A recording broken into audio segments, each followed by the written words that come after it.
How's everybody doing tonight? Good. I appreciate all you guys coming out tonight. How many of you have heard Dr. Joe speak before? On YouTube. I thought it'd be more than that. I'm surprised. How many of you have ever heard of Dr. Joe? Get the hell out. No, I'm teasing. So, again, seriously, thank you guys for coming. We like to put on an event every once in a while.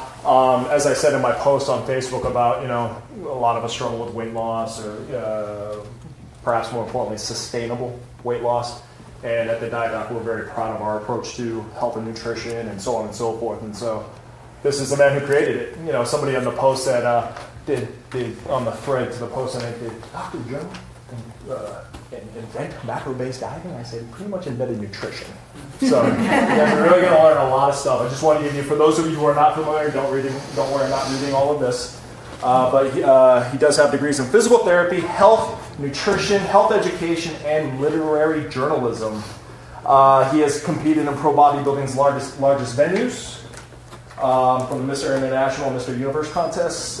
He has created a wellness corporation, a fitness facility, a sports supplement company specializing in proprietary protein formulations.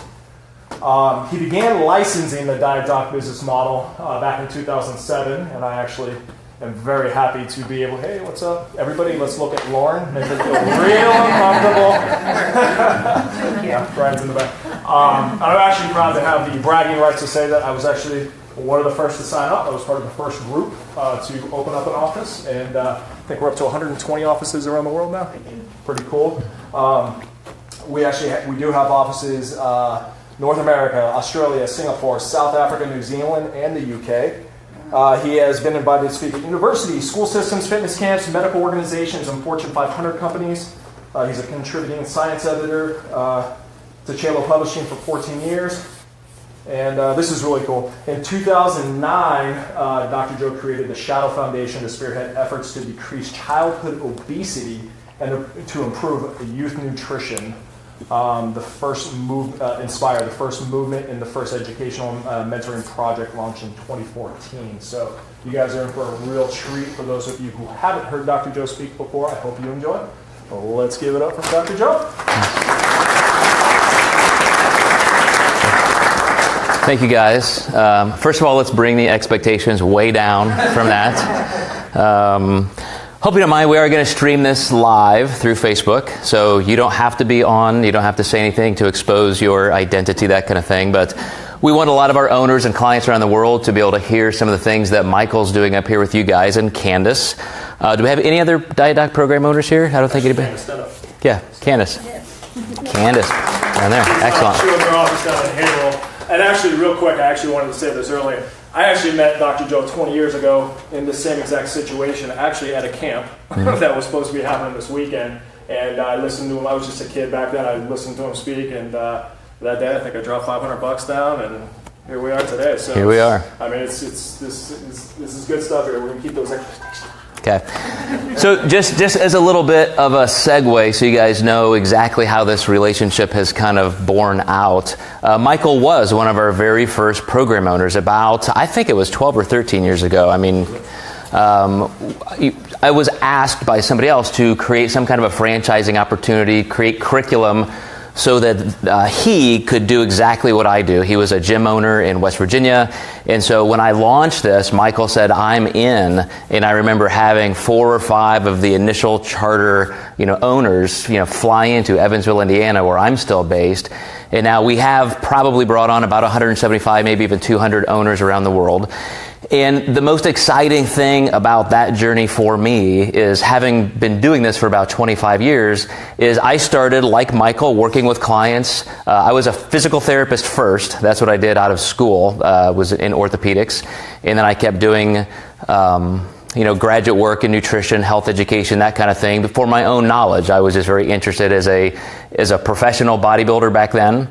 And I never thought I would do something like this. This was just very organic as people needed this curriculum, needed the information. And now we have something in this industry that I would have never anticipated. There's a lot of good to that, a lot more accessibility to information, but I've also seen a lot of bad, where you would think more people, more professionals, more education would help. It really mixes with an awful lot of misinformation, and that's some of what I want to cover tonight. Or some of the different trends, some of the what I used to call fad diets. Now it's almost vicious misinformation. It's almost sensationalized, where people are really just after the numbers, kind of clickbait in social media. People know the loudest voices are going to attract the most viewers, which means the most potential sales and that kind of thing. So instead of our movement creating better clarity, I really think today it's almost worse than it was 20 years ago. So I'm going to ask you guys some questions. I'm going to ask you to participate a little bit. Tell me what your knowledge base is and what perspectives you have. Because I truly believe no matter how I say nutrition is best applied, in my opinion, there are a lot of schools of thought, and even if they're in total not the best, there are always things we can learn from that. So I've stayed up and continued to consume a lot of research, look at everything that people are doing, and that's what I think my specialty is cutting through some of that BS, making sure that people have the best information. So I see a lot of healthy, fit people. So Candace and Mike have been doing a great job already, but who has goals specifically to lose weight, and you're engaged in a process right now, and you're committed to this being the last time you do this? You're on your way to your best health, best life ever. So, all right, some good people here. And I talked to some of Michael's clients today who are engaged in that process. And you guys specifically, hopefully you're new enough to hearing through Michael and maybe Candace how nutrition works on a different level. So first of all, tell me what your experience has been so far. What's news to you? What has been different in your journey so far? Yes? Carbs don't make you fat. Okay. So you're learning that you can eat carbs, so there's not an entire food group you have to just say no to. Good. Somebody else raise their hand? You need to eat more to lose weight. Okay. Sometimes, yeah. For the right foods. Right. You've got more nutritional density in some foods, so sometimes you're surprised how much you can eat. You need to support your training. Right. With your nutrition. So training alone's not going to necessarily get you where you want to go. Nutrition's a big part. Okay. Tell me your why. Big statement a lot of people use now, especially in business training and self-development. It's very common to say, okay, what's your why? What's your biggest motive? Tell me why you want that. What would make you seek a challenging program, something that's going to make you work hard, but you obviously see that it's worthwhile? Let me buffer that statement by saying that all kinds of studies show how difficult it is to keep lost weight off. I read one study several years ago that said 98% of people who lose weight regain it back within a year. Later I saw stats that were anywhere from 90 to 97%. One study showed that when people in our country lose weight, 5 years later, the average person weighs 107% of their original weight. So however you cut up those metrics, it's pretty darn difficult to maintain your weight loss. So I would ask you again, what is your greatest motive? Yes? I'm done having kids. I want to get my weight down and just be healthy and more active and have more energy. And my goals have always been, years ago I used to do Spartan races, and I want to get back to it. Okay. And just feel better.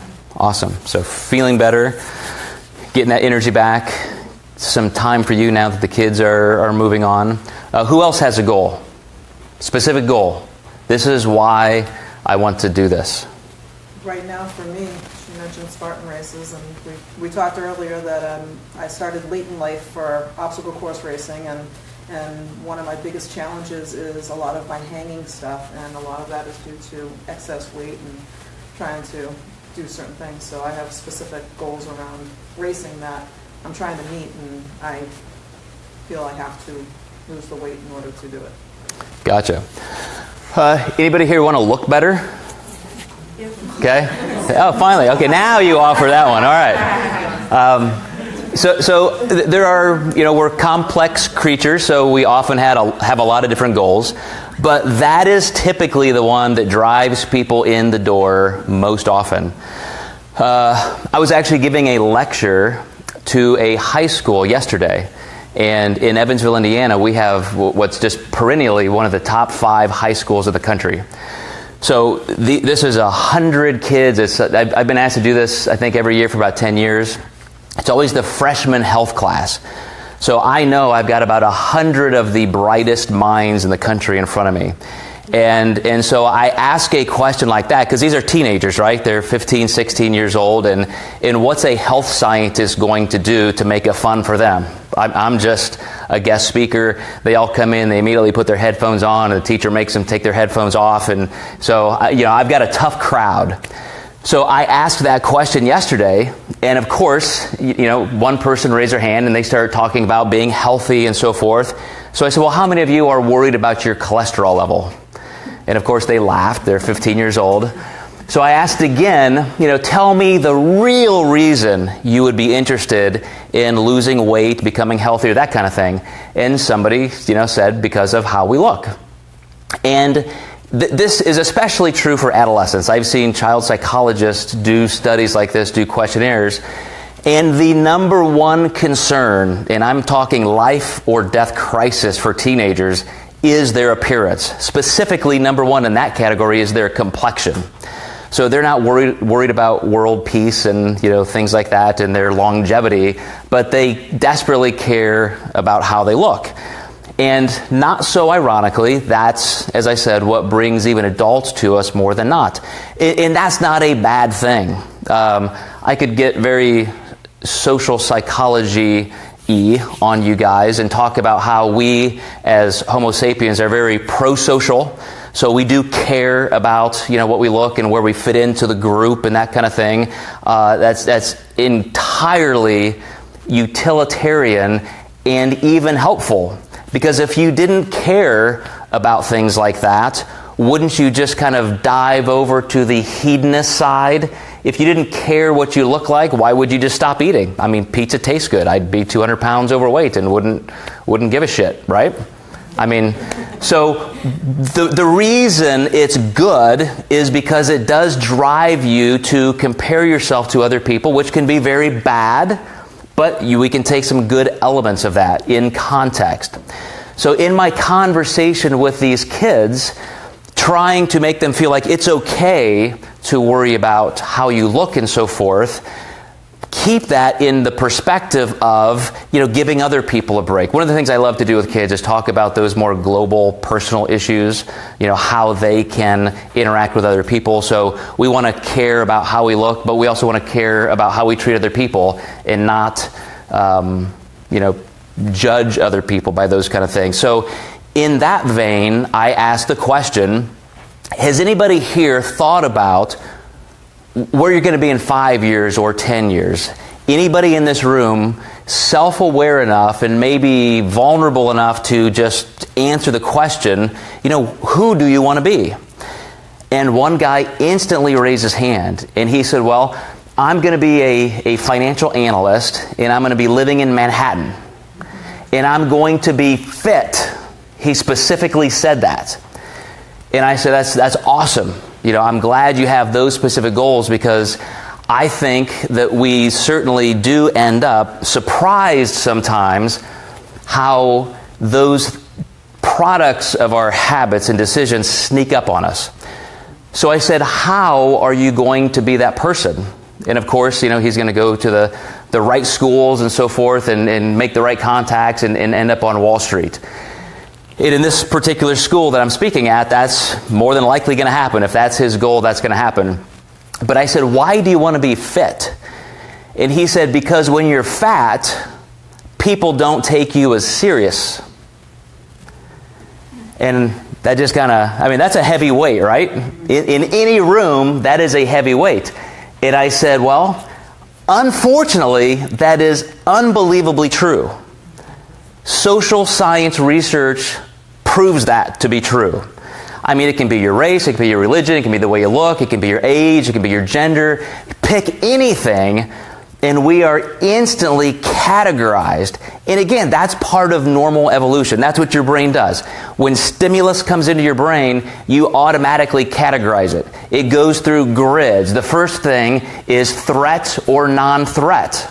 Whatever information's coming in, is this something that I'm okay with? And then you can kind of, categorize it even further. But there are all these just almost second by second binary decisions where we're putting labels on things and categorizing. That's how our brain works. We're going to talk about this a little bit later, but that's the impulsive side of the brain. What biologists might call the reptilian brain, kind of the cerebellum and the brainstem and so forth. There are other parts of our brain that we can use that are better, but sometimes we have to remap that and become a little bit more aware and practice those things. So to my student who said, I'm going to be on Wall Street, I'm going to be a broker, I'm going to be successful, and I'm going to be fit, I said, tell me what it takes to be that person. That's who you want to be. Give me some of those character traits that it takes. And he said, confidence. I'm going to have to be confident. And I said, well, why would you choose to be confident, and why do you think being overweight makes you less desirable as a broker? And he said, because people trust people who are confident, and if you're fit, you already have the appearance of somebody who's disciplined and makes good decisions. This is a 15-year-old kid, by the way, right? I mean, I like where he's going. He's thought through a lot of things. And so I said, that's fantastic. I agree. What are you doing right now to train yourself to be confident? What habits are you embracing and are you doing repetitively to become that person? Because I can tell you that in 5 years, when you want to be that person, if you haven't made decisions like that person would make, your 5-year future self, if you're not making decisions that he would make right now, you will never get there. And I guess next year, I'm going to be 50 years old. Talk about gravity in a room. I never thought that day would come. When I was his age, I didn't think that was even possible.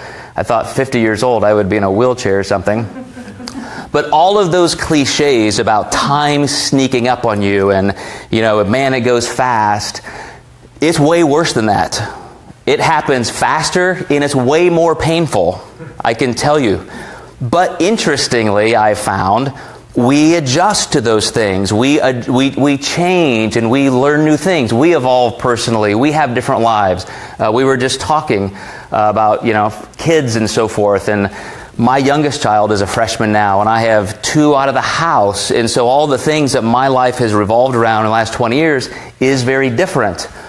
But I can tell you that in those 20 years, I am a product of those decisions I've made that long. And the best advice I can ever give somebody on will you be able to succeed?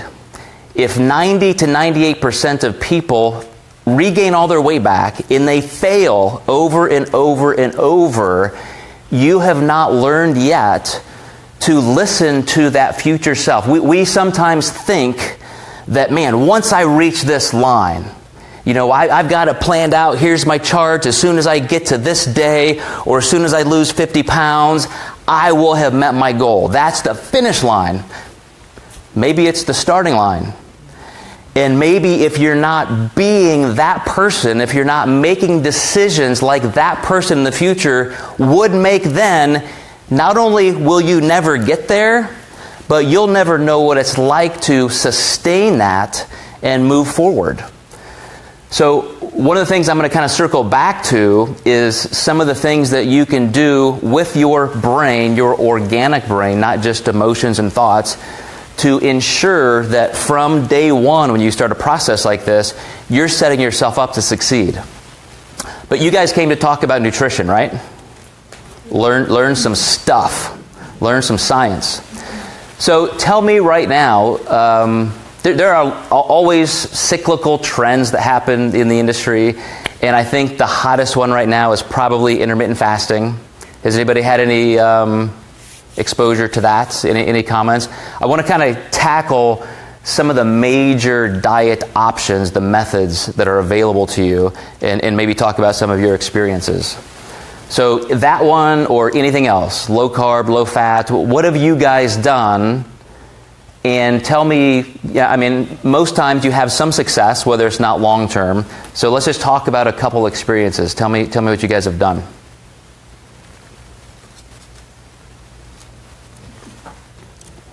Yes. The one that lasted probably the longest, but I didn't keep up with it, was not necessarily counting calories, but looking at my food choices and doing more portion control. So eating smaller meals more frequently throughout the day while working out, and that got me to my goal. Okay. And were you doing that on your own, or was somebody helping you with that? I had a book that had a couple different meal ideas, okay. And then I would just go and pick up simple, slow cooking recipes and really just portion it out. I'm a nurse, so I have a lot of availability to information from nutritionists at the hospital. So I would go to some of those classes and just gain some information. Were you tracking your food in any way with an app, or you have a certain calorie goal or anything? No, Mike actually taught me how to prep food. Make sure I had the food ready so that it was easy to go and grab, and especially with 3 kids. So was this process with Mike or before? No, it was his neighbor. Okay. And kind of in between, we would just talk, and our sons played together, and he would give me some good advice, and I would listen, and I would use it, and definitely prepping was one of the big ones that helped me out, and also helped me with portion control. Because if I prepped it and I put it in a container, then I'm not overeating, because that's all I have. Okay. So just eating less, per meal, more meals per day, eating healthier, good decisions, that's just so boring. So we're going to categorize that as the normal, boring way of dieting. Okay. I got bored with the food. Okay. Anybody do anything much more exciting? So I haven't done anything personally, but my daughter has tried everything out there. She's done paleo, she's done the intermittent fasting, she's done no carbs, she's done, basically just eating fat, protein, and vegetables. She's done everything. She has about 75 to maybe 80 pounds that she really should lose. She's a power lifter, so a lot of her strength depends on food. But she's tried everything. She'll lose 15, 20 pounds, and then she'll give up that, whatever form of crazy diet it is at that point, and gain everything plus back. So I've seen it all. I have never really tried any of it. I did do a little no-carb thing with her for a little while. Then I met Candy. But none of it ever worked for her. And it was a roller coaster ride. It still is. So let's talk about that for a couple minutes. And so going from paleo to intermittent fasting, low carb, anything, and she'll create some success, and then she relapses and gains some back. So one of the first things that should seem kind of obvious is that when you do something very extreme, you're probably going to have an extreme rebound.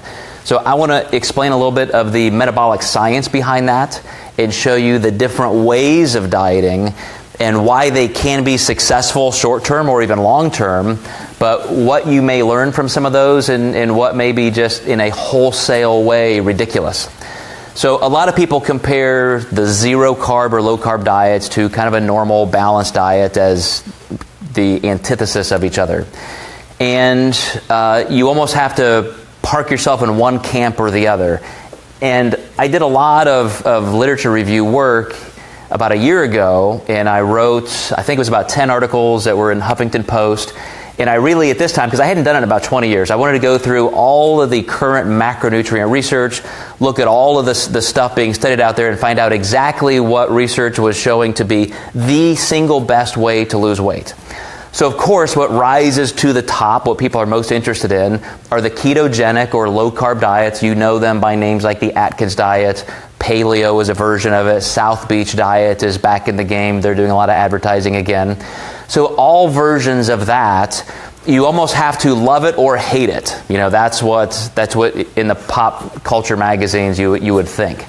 And it's really 1 and 2. If you look at the research, 1 is not the worst and 1 is not the best, comparing low carb to normal or higher carb, low fat. They're not opposite.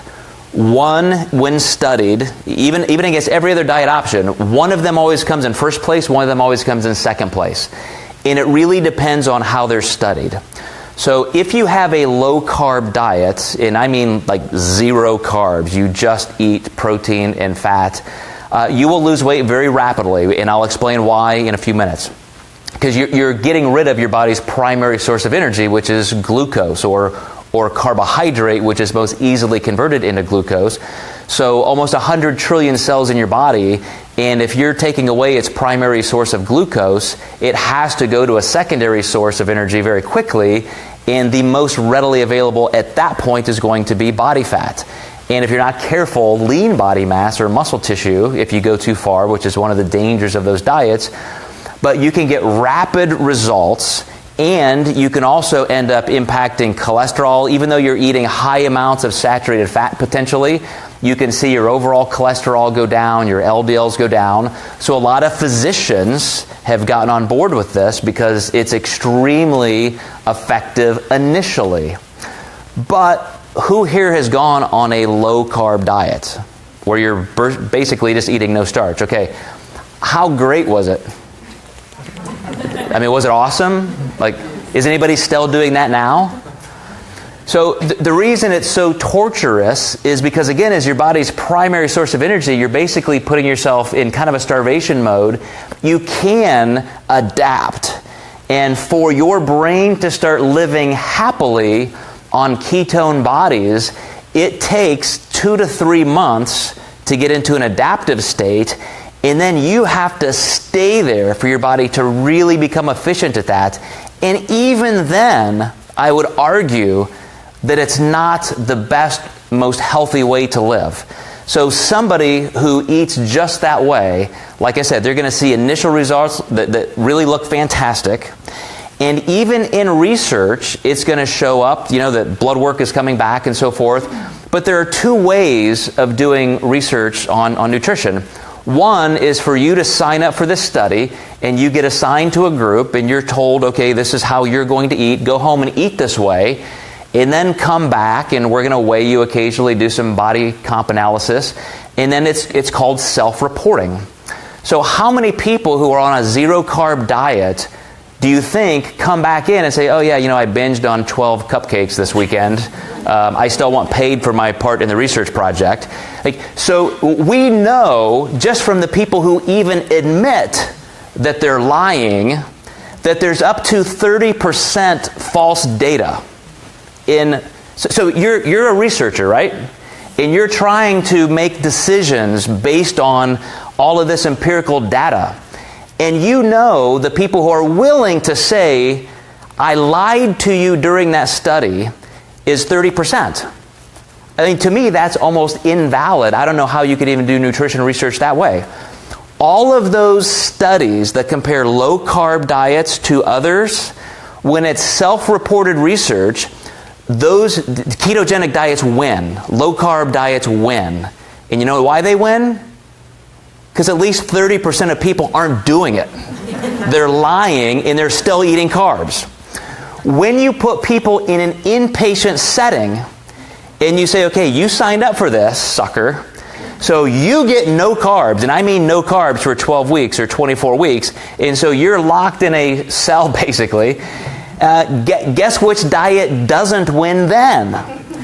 Now all of a sudden, when you're forced to be on 0 carbs compared to people who get more moderate amounts of carbs, still managed, because carbs are still something we have to control, then all of a sudden ketogenic diets come in second place.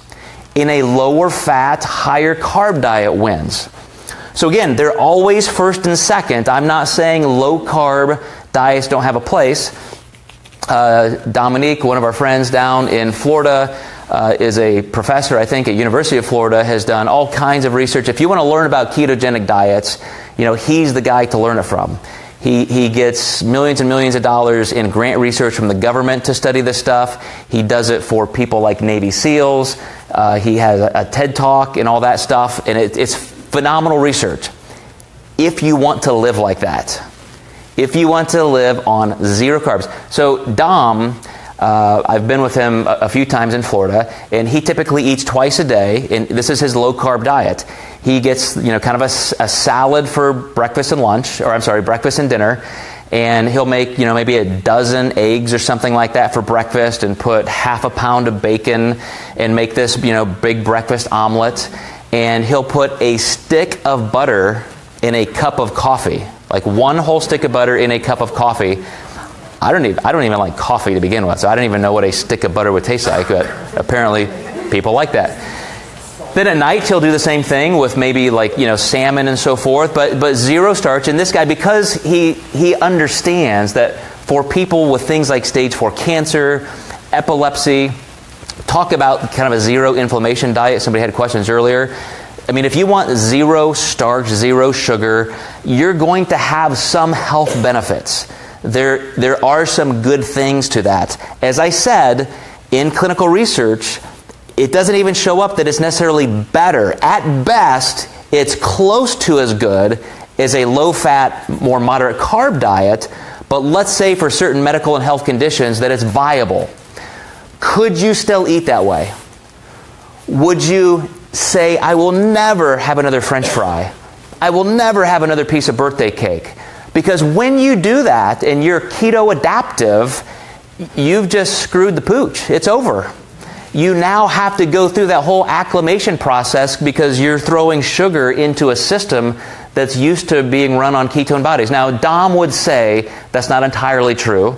You can withstand some things like that, so you could eat that little piece of birthday cake once in a while and you're not going to die and all that stuff. But again, you have to be that careful or you're truly not doing that. So anybody who's committed to that kind of eating, I would not say that's horrible. There are health benefits. I think it's so impractical that I agree with the studies that show it is the least sustainable way of eating. It is the least sustainable. It is the number one way of creating eating disordered behavior. It's the number one way of just binging. It's the number one way of coming off of a diet the fastest and feeling like crap about yourself because you just keep failing cyclically because hardly anybody can do a no-carb diet. So I want to make that clear. I'm not anti that. It has its place. I just don't think that many people can do it. And as I said, that's very, very supportive. So if something else has clinically been shown to be better or at least about the same, and you can still eat carbs, I for one would sign up for that one. Well, how about you guys? In for some carbs? So let's look at how we can apply that then. What other kinds of diet methods? You mentioned intermittent fasting, and that's one of the things that I just mentioned was happening with eating maybe just 2 meals a day. Some people only eat 1 meal a day. What becomes impractical about that is if you're very, very active, especially with any kind of performance sport or just your own training, it is really, really tough. I mean, I for one, somebody who's even somewhat sedentary, but they're just getting into exercise, I think you need to look at 3 or 4 meals / snacks per day minimum. Most people need about 4 or 5.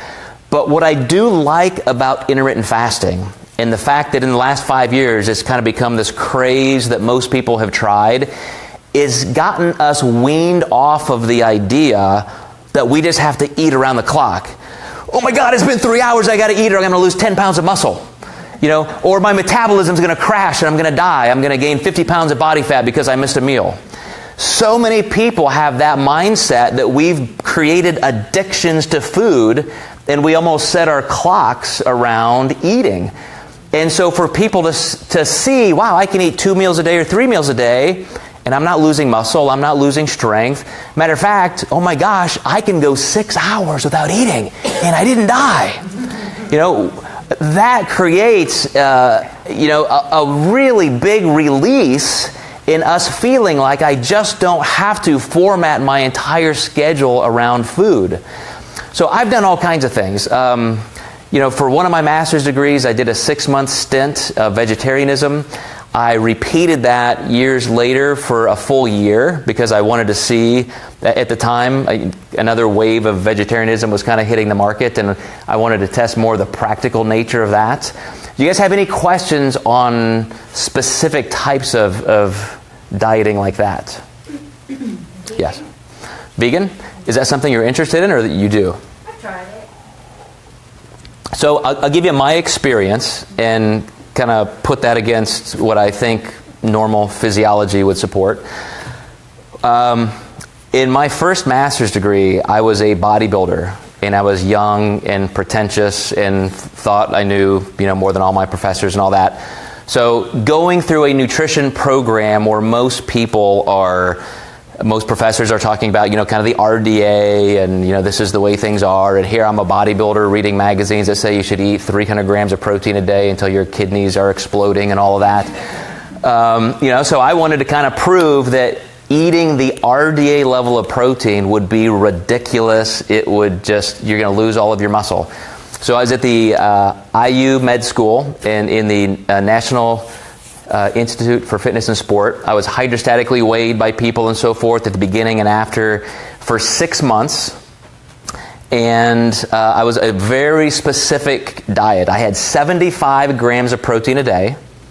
And it was all vegetarian, but all vegan. So not even lacto-ovo. I was not using protein powder, eggs, or anything. It was all that. And I was set. I was going to prove once and for all. I was going to change the entire world of academic nutrition that we have to consume a lot more protein. And I ended up losing 15 pounds during that 6-month time frame.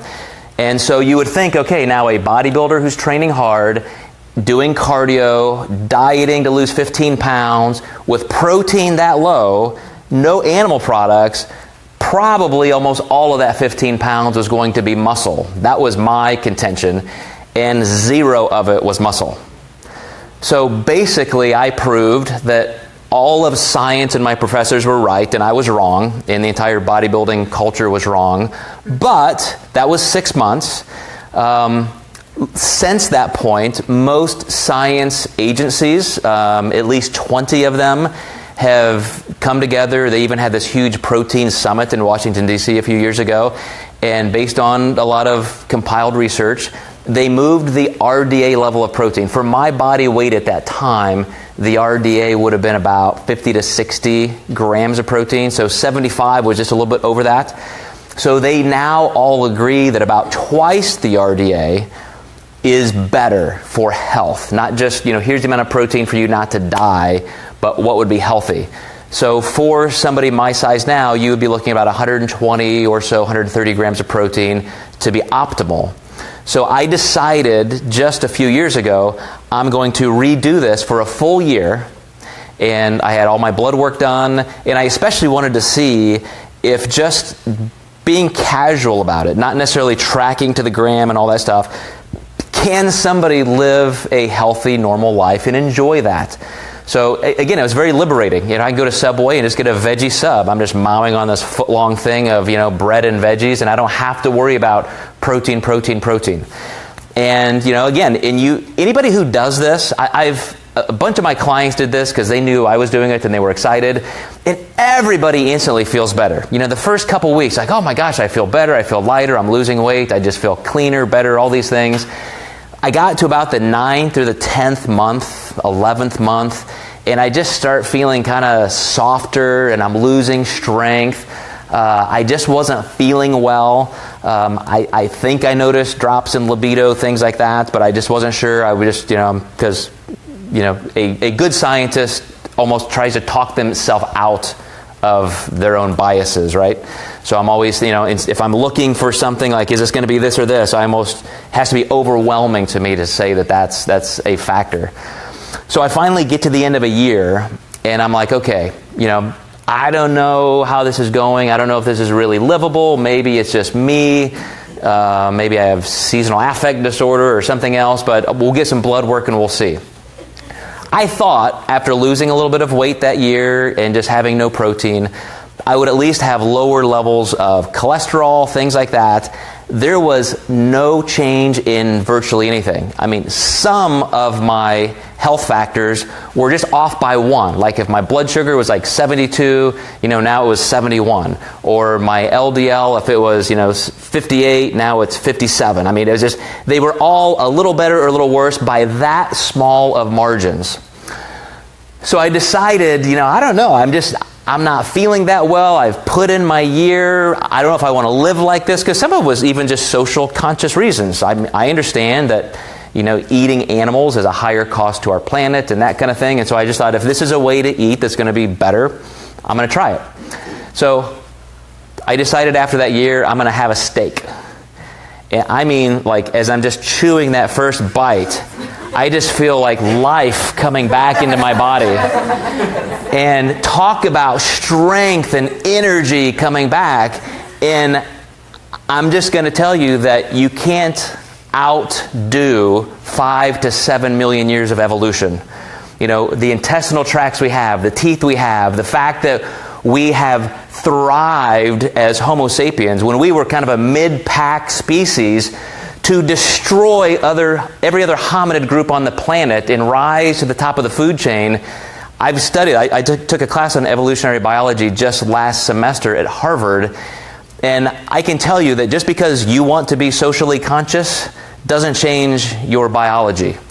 And so, but again, just like going through some changes of intermittent fasting, you learn some really cool things. Like again, I learned, okay, I don't need to eat that much animal protein. I don't have to eat chicken or turkey 4 times a day to be healthy. I still didn't lose, any lean body mass. I just learned, again, that, you need small amounts of these things, and maybe even being a lacto-ovo vegetarian, so you can get some animal products that are less harmful to other animals, better for the planet, all that. So I am a fan of vegetarians because they are going to be better for my planet, but I'm not going to be one because we as a species need some animal protein. At least we live better that way. So again, I'm very pro responsibility in that area. I think there are certainly, most people who try a vegetarian diet, you're naturally just going to eat less saturated fat, less processed food, because you're making health decisions. I don't know many people who say, I'm going to be a vegan, therefore I'm going to eat Twinkies for every meal. Because there are no, usually you're doing it because you're making some better health decisions.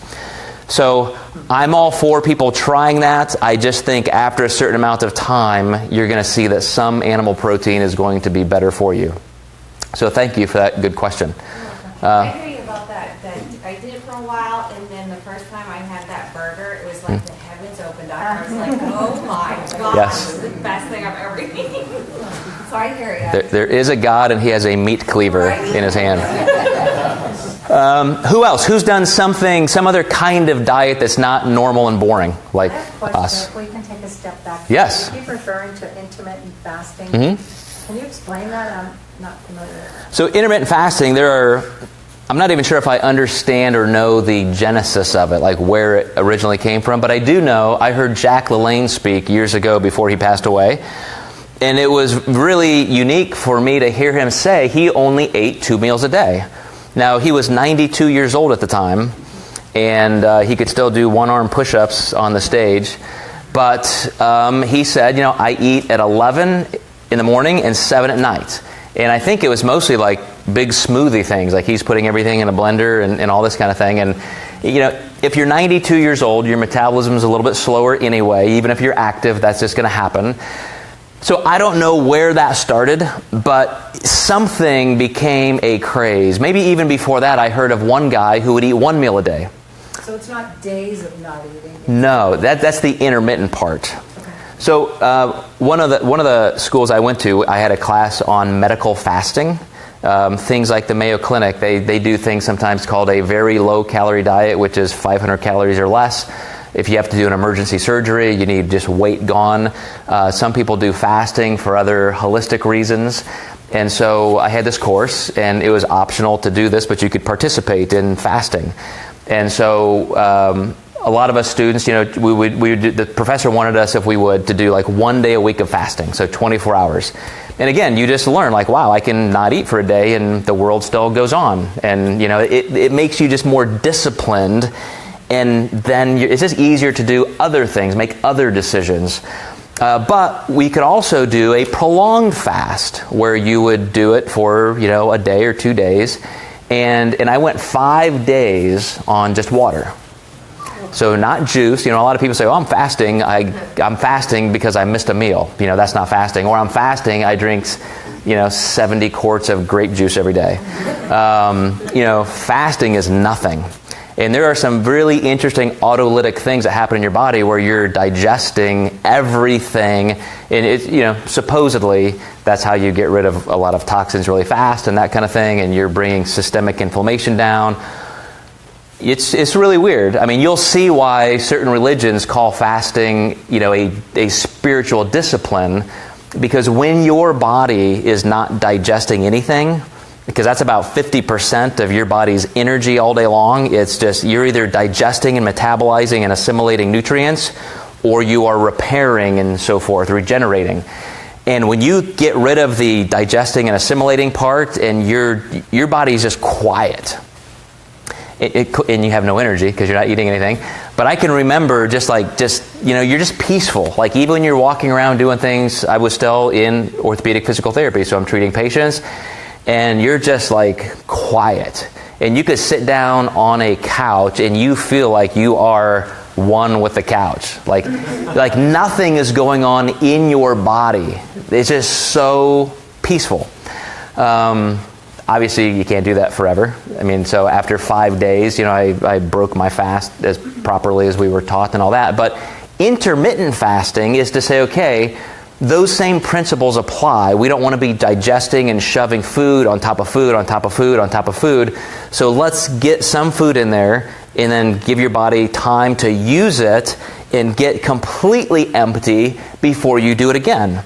Because even something like protein, you eat a chicken breast, it can take up to 6 hours or more for that to be totally digested. And so why are we eating every 3 hours? We're just, again, shoving food on top of food. So, again, some of those things, some of those principles of intermittent fasting I like. It's just that in context, there are times when you really do need food faster. Because if you are training or something, you're going to use energy faster and you need that food sooner. So intermittent fasting comes in a lot of different varieties depending who you're speaking to. But it's typically eating a couple meals a day, or one of the most commercially successful ones is called an 8-16 fast, where you eat 3 or 4 meals within 8 hours, and then you don't eat for 16. So most people, you know, skip breakfast in kind of a morning snack. They start eating at noon, so maybe lunch is their first meal. Then they have an afternoon snack or, you know, small meal. Then they have dinner at 8 or so, and then that's it. So they're probably, even if they're not tracking food, because not everybody tracks macronutrients, some people just do this, and they just innately, without even thinking about it, are going to eat less calories, right? Because you're not going to shove a whole day's worth of food in those 8 hours typically. Your schedule won't allow for it. You maybe can't. Like I said, you're probably making some healthier choices anyway because you're focused on your nutrition. But anybody else have anything to add about intermittent fasting that I'm missing? Michael? So when I have clients come to me, obviously, you know, since it is all the rage now, I've had a lot of people come to me, and what they do is they take the IF or intermittent fasting and they want to combine it with if it fits your macros, which everybody's familiar with, or macro-based dieting. And I've had actually a surprising amount of people come to me and say, okay, I'm going to do IF. Okay, great. Established macro profile, great. And then they eat whatever they want. So as long as they fit within that macro profile, they're going to eat pizza every day. They're going to eat cheeseburgers, whatever the case might be. But they're going to do it in that short period of time. But the mindset is, because of the other research that's out there, as long as you hit your macros, you can eat what you want. It's just not the case. I'm sure you can expound on that. Well, so that's a great segue, especially on the heels of intermittent fasting, to talk about what I termed metabolic positioning. And you will only know that term if you've read our book, because it's not, something that is described in literature. But I like to create visual ways, or at least, illustrations that are easy to understand. So I'm going to tell you where things are simplified a little bit, so they're not exactly totally black and white, but so you can understand how to lose body fat the fastest, the easiest. So it's metabolically, the most favorable thing for you, and I think behaviorally it's a lot easier. So let me explain it this way. I'll start out by making a claim. On the same amount of calories, based on how you structure your food, specifically a macronutrient profile, so the amount of protein, carbs, and fat, you can lose up to 50% more body fat. Same amount of calories. Think in terms of a week. So you can have it's the same amount of calories in a week, and based on how you break that up per day and in a specific macronutrient profile within, some flexible ranges, you can lose body fat up to 50% faster. So now, think about losing 50 pounds. Do you want that to take a year? Or would you like to, make that in 6 months? With the same amount of effort, would you like it to be, this much food or this much food? Any way you cut those metrics, I'm going to show you a way that you can lose weight, body fat, much, much faster and that much easier. You guys all look so serious now. It's like, oh my gosh, finally we get something good. All right. So our body, as I said earlier, uses carbohydrate as its primary source of energy. And that's because glucose, the smallest form of sugar, is what is used by cells most readily. Even though we can use things like fatty acids and so forth, glucose is preferred because it's the most easy to just assimilate. Matter of fact, my freshman daughter in her biology course was studying last night plasma membranes, so the phospholipid barrier. So I was on the couch helping her with active and passive transport. And glucose is a passive transport thing because it's so small. So basically that means that your cells can just suck this glucose in for energy and use it. Doesn't take a lot of work inside your body. So when you consume glucose, you're giving your body immediate accessible energy for all your cells. But if you're dieting, what do you want those cells to be using for energy? Body fat. So how do we transition our body from being so good and just right in line first at the buffet for glucose? How can we make our body want body fat? First of all, we have to make it less readily available. But there's a continuum here. So, think of an energy continuum where our body will use carbohydrate first, glucose first. We want it to use body fat.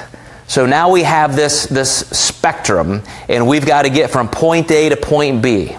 So here's how this happens, and I think it helps if it's kind of a physical illustration. So kind of like the Hippocratic Oath doctors take, first do no harm. If I'm on a diet, the first thing I want to do is stop storing new body fat. If I'm eating a couple meals a day, or I'm eating a lot of fat at one time, or even a lot of carbohydrates at one time, and my body can only use so much energy at once, what's my body going to do with that excess energy?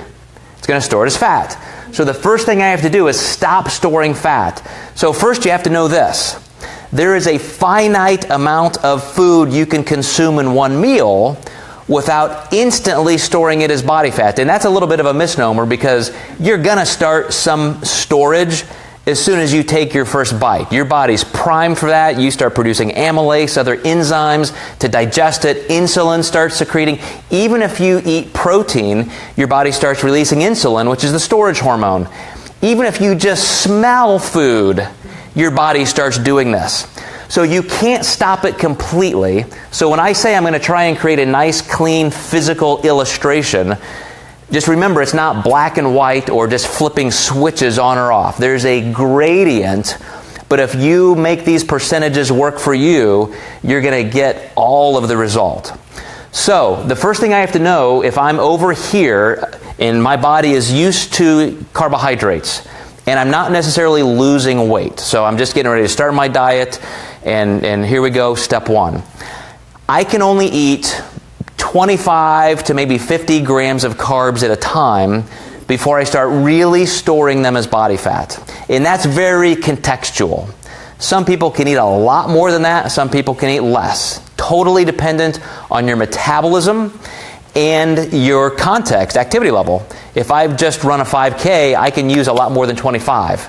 If I've just woken up and I'm not going to be active in the morning, I probably don't need even that much. But so context driven, we can only have or utilize so much carbohydrate at once. Same thing goes for protein. If we just eat unlimited amounts of protein, matter of fact, most research shows that about 20 grams of protein is the threshold where you get all the benefits of that.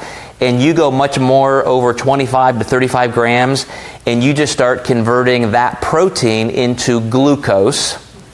So now your body's going to use that instead of body fat, or you're going to convert it to body fat. So even something like clean, healthy protein, too much is too much.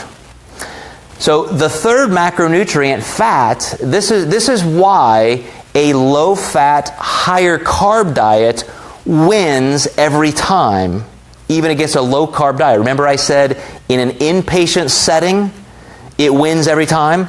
This is why. Have you guys heard of thermogenesis or the thermic effect of food? So, wow, you're a smart crowd. Those are big terms. You guys should be proud of yourselves. So there's a certain amount of energy. It's because you have Michael up here. That's why. Michael and Candace are just carrying the torch. So the thermic effect of food is how much energy it takes to digest the food you're consuming. So if I consume 30 grams of protein, how much of those calories are used to digest that protein? And something that's very complex like protein is about 30%. So about a third of those calories that you've just consumed are actually used to digest the food you consumed. So it's almost like getting a 30% off coupon, right? At Bed Bath & Beyond. It's like, I eat this chicken breast and only 2/3 of it even gets used. So it's free. Carbohydrates kind of range between about 5 and 30%. If they're complex, whole food, healthy carbs, it can be right up there like protein. If it's a lot of simple sugar that doesn't take much energy to digest, then, that's your answer. It doesn't take much energy to digest. Fat, though, when you consume fat, even if it's good fat, like everybody's probably taking, coconut oil by the spoonful, just like we used to take flaxseed oil 20 years ago, and everybody's always looking for the good fats, right? Even a good fat is still fat. And in the presence of enough glucose or enough calories in a meal, your body will store about 97% of that fat as fat instantly. So if you guys have ever heard me speak, one of my favorite illustrations is when I was in organic chemistry in college. Our professor wanted to show this point. Maybe it was a biochemistry course. And so he had a volunteer, probably had to sign some waivers because they were drawing blood, but this volunteer student, they drew blood, and they just put that test tube vial of blood right there, and we're looking at that, and nothing's happening. They then had that student eat a cheeseburger and fries. And then about 15 minutes later, they drew blood, and they put that blood next to there. So these two test tubes of blood, they just look identical, right? Within just minutes, it almost seemed instantly, you saw oil start separating from the hemoglobin, the blood, and within minutes, the top half of that test tube of blood just looked like canola oil, and the rest was there. And that's what fat, even a healthy fat, even a trans fat or a fat that would be solid at room temperature, when it's in your body at 98 degrees, it turns into liquid. And that fat is instantly just taken in through that phospholipid barrier, your cells, and stored as fat. So when you consume more fat than you need at a particular meal, it's just going to be stored as fat. So people who think, well, gosh, I'm eating 0 carbs, but I'm eating all of this great healthy fat, whether it's almonds or whatever, it still is going to be stored as fat. And you might use it in between meals, which is what I'm going to kind of illustrate next, but it's still not that efficient. So let me get back to my illustration over here. I'm starting my diet. I'm on day 1. I'm listening to Michael Wilkie, and he's saying, eat a boring diet that has healthy, clean carbohydrates and less saturated fat and enough protein. But he's giving you very specific recommendations, right? Because we all have different genetics. Our metabolic capacity is different. Our goals are different. You could be 300 pounds or 102 pounds, gender, activity level, all of these differences. And so the amounts would vary. So let's say that Michael got out his magic 8 cue ball and he found those right numbers for you, and you start that process. If you are doing things well and you're not storing body fat at each meal, in between meals you need a secondary energy source, right? So if my body has used all of that food that I consumed at my last meal, and I'm going to now be not eating for 3 or 4 hours, and I need energy to bridge that gap, what's my body going to use? Somebody said fat? I set you guys up. It is not fat. That was a misdirection on purpose. First, your body's going to use stored carbohydrates. Because glucose, like I said, carbohydrates are the body's preferred source of energy. Luckily, we have this mechanism in our body that when we run low on blood sugar, you don't see us just walking along and then we pass out dead. We have transitional carbohydrates to bridge that gap. Fat takes longer to digest. We can use fat, and we do use fat almost all day long. It's constantly, our body's using some carbs, some fat. Like I said, it's not a switch on or off. It's kind of a needle that goes back and forth. So, in between meals, the first couple of days, my body's going to use stored carbohydrates. We store carbs in our liver, our muscle tissue, and that's going to get us 2 or 3 days down the road. So every time I eat a meal, I use that food. In between meals, I'm using my stored carbohydrates. Eventually, I get 2, 3, 4 days down the road, and now I'm out of stored carbohydrates. So now what's my body going to use? All right. Okay. I was afraid you guys might be afraid to answer that now. So now I can finally go to this third position where my body is going to start dominantly using more body fat than ever because that's its next go-to level. So, just this kind of bonus. I usually don't talk about this, but you guys are smart. You knew what thermic effect was. Let's say I'm in this third position and it's going so well, and I know managing my carbs is a gateway to the success. So if controlling my carbs a little bit like this is good, Michael Wilkie is saying I can still eat oatmeal and things like that, and maybe even a bagel once in a while. Heaven forbid I could eat fruit on a diet. Can I eat fruit? I can eat fruit. Michael says I can eat fruit. But what if I say, man, I'm getting such good results. What if I just don't eat any carbs? What's the next source of energy my body's going to use? Muscle. I could go out of bounds, and then I can start using lean body mass as energy. Anybody want to lose lean body mass?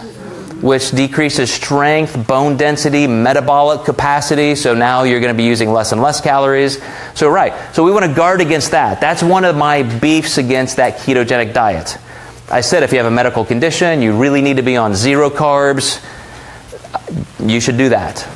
But not only is it the least sustainable in studies, and not only is it not the best or the healthiest, if you do it, you will suppress your metabolism and you will lose lean body mass, you will lose bone density, that kind of thing. So a low-carb diet takes you too far on that metabolic continuum. So what happens if I get to that third position, and now all of a sudden, when I'm consuming meals, I still use that energy first, so I take a step over here, then in between meals, I'm back over here. What's happening in my body? I'm just becoming more efficient at using body fat as energy. So when I said you can use body fat up to 50% faster as your primary source of energy outside of food, that's why. Because look what happens if I say, well, that's great, man. I got through a successful week and it's amazing. So I'm going to go out with Michael tonight and I'm going to have a couple margaritas and a couple baskets of chips, maybe a burrito. What happens if I eat a couple 100 grams of carbs at one sitting when I know my body really could only use about 25 or 50, best case scenario? What's my body going to do with all those carbs? It's going to store them back in my liver and my muscle tissue. I'm going to start converting some of that to body fat instantly. That's another story. That would be a whole nother lecture talking about how digestion happens just instantly and what's happening in your body. But just for the sake of simplicity, all of a sudden I've refilled my body's glycogen or carbohydrate stores. So where am I now? I'm back where I started, and now I've got 3 or 4 days of perfect dieting again to get back to burning body fat most efficiently. So I could be, how many meals are you going to eat in a week? 7 times 3, 21 to 30, 40 meals a week. What if I get almost all of them right, but I just have that one great big cheat meal, right? Then I'm right back over here. One of the best stories I have about this is a client of mine who scheduled his appointment, his initial consultation, and he came in and he said, man, this is going to be great. Matter of fact, I was so excited about this that I kind of started last week. So I've already lost 10 pounds in the last week. So I said, well, that's fantastic. All of this stuff I just explained to you about metabolic positioning already happened, because for every gram of carbohydrate or glycogen in our body that we lose, it holds on to 3 times its weight in water. So you lost a lot of glycogen and water and obviously some body fat. So now you are in that awesome metabolic position so that you are already losing maximum body fat. And he said, well, I didn't tell you the whole story. So I did my whole week of dieting and I lost 10 pounds and that was great. I knew I was coming in today. So all of my friends and I went out Saturday and we had pizza and just pitchers of beer, and I regained 11 pounds.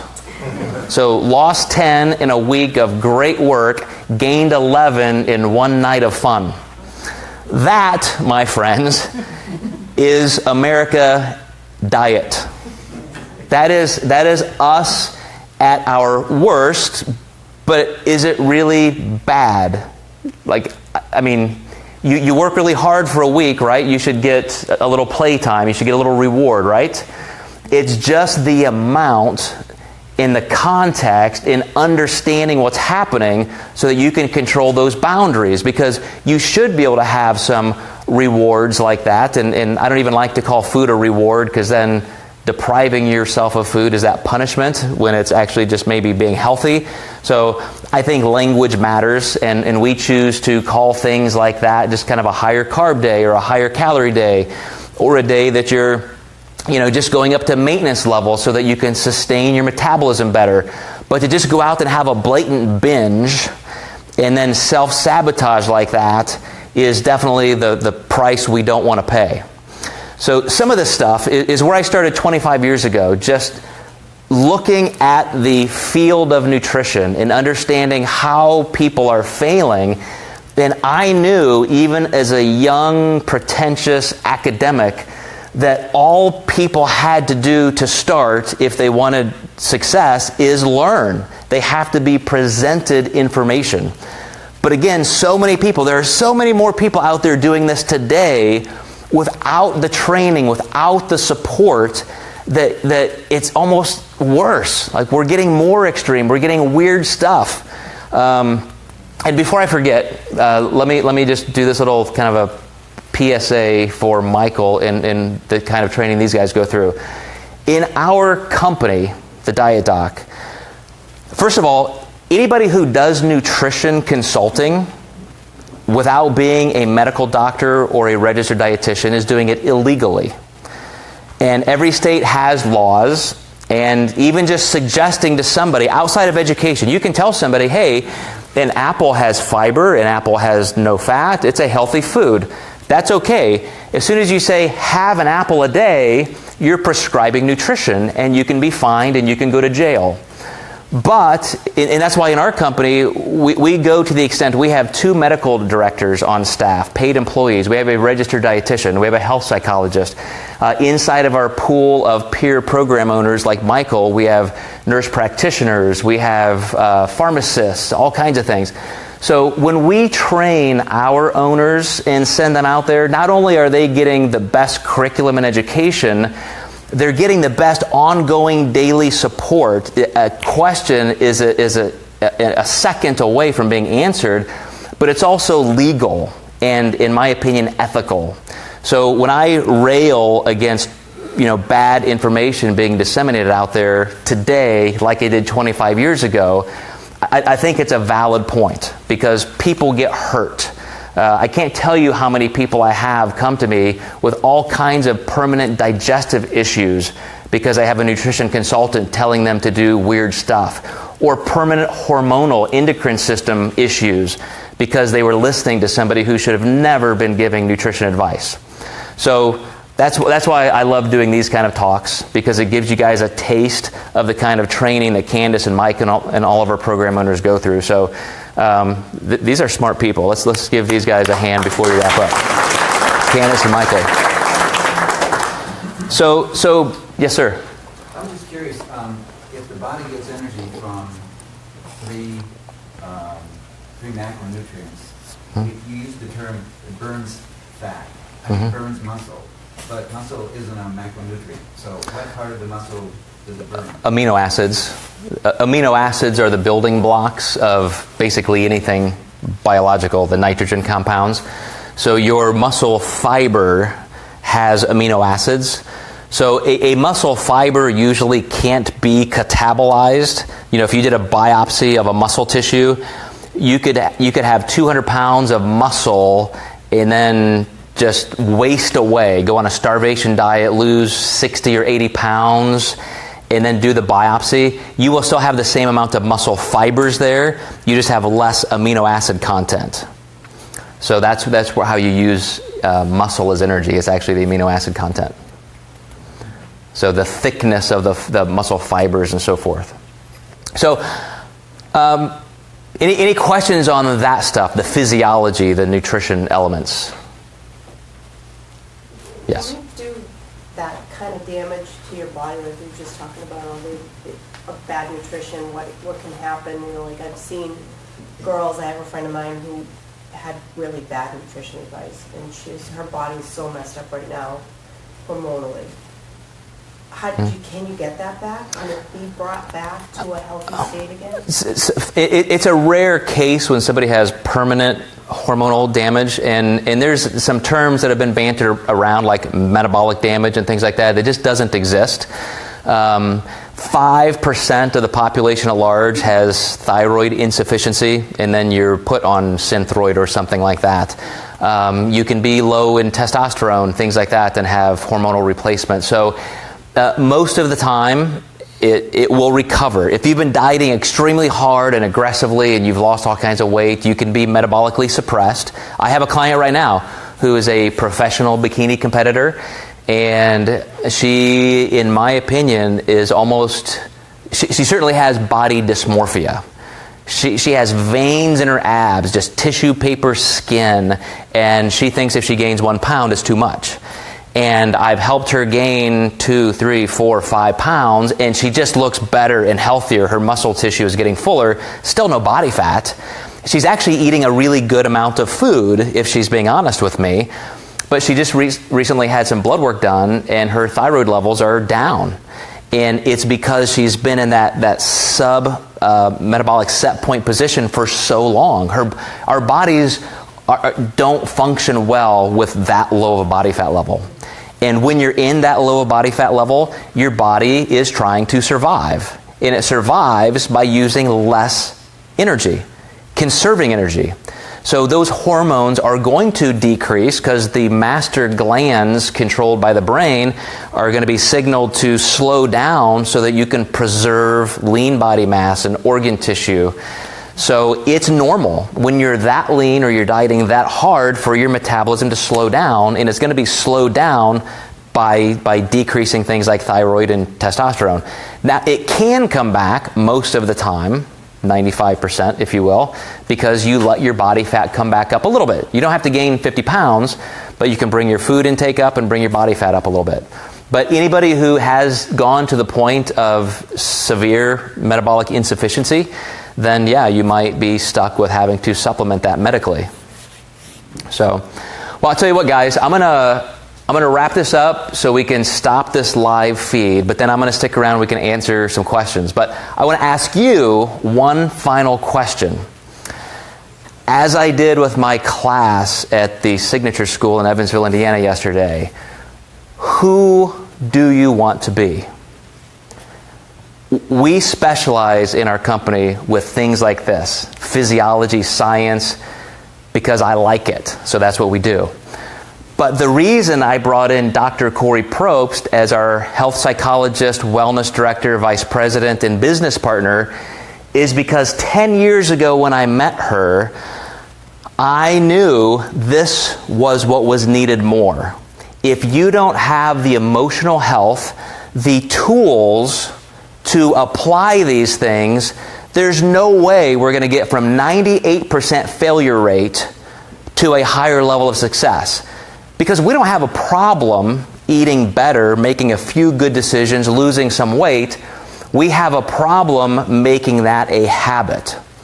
So my question to you, like my 15-year-old future Wall Street stockbroker, is if you can envision who you want to be, and especially in tonight's topic of your physical health, then you need to act like that person now. It's not that you're going to crash diet, do extreme things, hit that finish line, and then take a right turn somewhere. Whatever that person is, look around you. Look at healthy people that you want to emulate. And I asked that kid, I said, what are some examples? Who do you want to look like? And so he named, kind of a celebrity. And I said, what do you think he eats? Do you think he goes and eats quarter pounders with cheese and fries for lunch? Do you think he drinks pitchers of beer and eats large pizzas with his friends on Friday and Saturday night? What does that guy do? If you want to look like that guy, you want to be like that guy, you probably need to make decisions like that guy. So here's my challenge to you. I came up with an idea. I love neuroscience. This program I'm working on right now, the academic program in social psychology, is because I love that whole topic of how we interact, how our brains work. I just love this stuff. And I had this concept through reading, a lot of people in the industry, that when stimuli comes into our brain, it might not necessarily be sorted out and used the same way with every person. We often, like a kid, a kid makes a mess and you think, oh my gosh, why can't you be cleaner or whatever? And we make the mistake of treating kids like small adults, and their brains are drastically different. They're not even developed. We can look at our friends and say, oh my gosh, how can you do that? But every single one of us has a different brain. I mean, it works differently. We think differently. There are different character strengths, attributes, physiological changes that will never at all be like you. So we need to be able to recognize those things in ourselves. There are a lot of even quizzes. Corey, I think it's University of Pennsylvania, where they have positive psychology as a discipline, has these tests you can take that help you understand your personality traits. There's a big one going around YouTube right now called the Big 5 personality tests. I had my whole dinner table doing this in LA a couple weeks ago. We were doing these personality tests. Oh my gosh, you're 100% of this, and I'm 68% of this. And then you can see those things. You can say, wow, I am high in orderliness. Like, I view the world as a grid, black, white, right, wrong. Everything has to have its place. I need everything on my desk to be at 90-degree angles. And you can be like that, and somebody else is just like living in a mess, and they're very creative, and you can see these things. But here's what I want you to think. Instead of just those kind of character traits, think of your brain in 3 ways. So I said the most primitive part of our brain, the reptilian brain, is there for impulse, for flight or fight. It's threat-based. And if you receive information and act that way all the time, you're not going to be very popular, although you can now become president. I told you I would hit some political jokes. I warned you. But if everything is just impulse and you instantly react, then with food, you're probably going to be somebody that has a stressful moment and you just eat. And then you blame that stressful moment. It wasn't me. I just, it was emotional eating. I don't know. It just happened. But if you step back and think, why am I doing that? That part of my brain felt a threat and I responded that way, and it might be physically appropriate. Because when we're under stress, our body starts using glucose. Our body starts secreting energy into our bloodstream, and we're ready for that flight or fight moment. And as soon as that lets down, you do get hungry. You want to refuel. And so that's a physical response. But it's based on primitive reaction. We happen to have this thing called a neocortex that separates us from other species, that if we step back and think, we can make decisions differently. And in between, we have our limbic system, or early mammalian brain, which makes decisions more on emotion.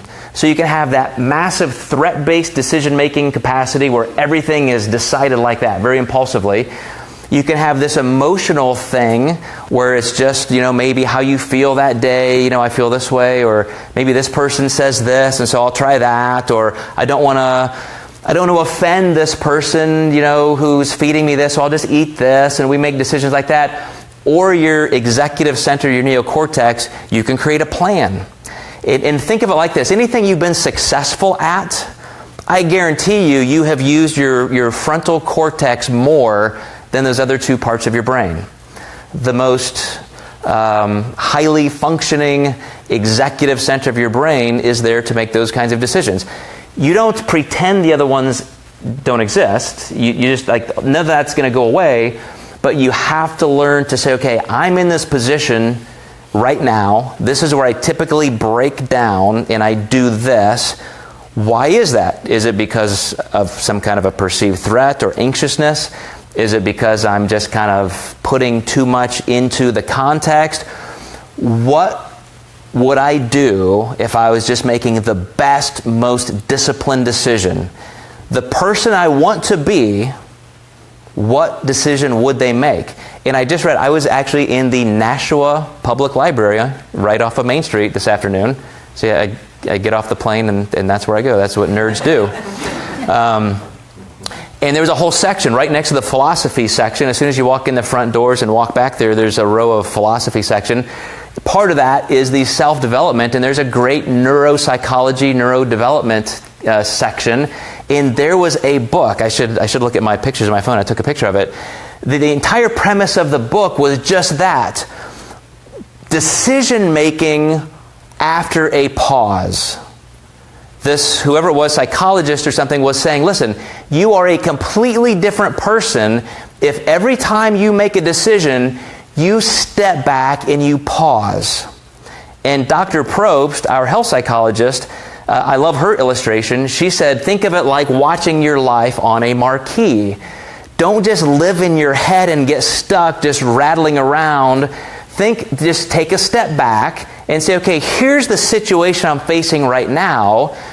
If I was not me, but I was just looking at this decision-making process with all of these options for a client or somebody else, what would they do? What would the best decision be? So it's getting out of your own head, pausing so you can engage the more advanced part of your brain and act more in line with who you want to be instead of just reacting. So with that, I will say thank you. Hope it helped. And I'm going to stay here and we're going to answer some more questions and just kind of chat a little bit. So thank you guys.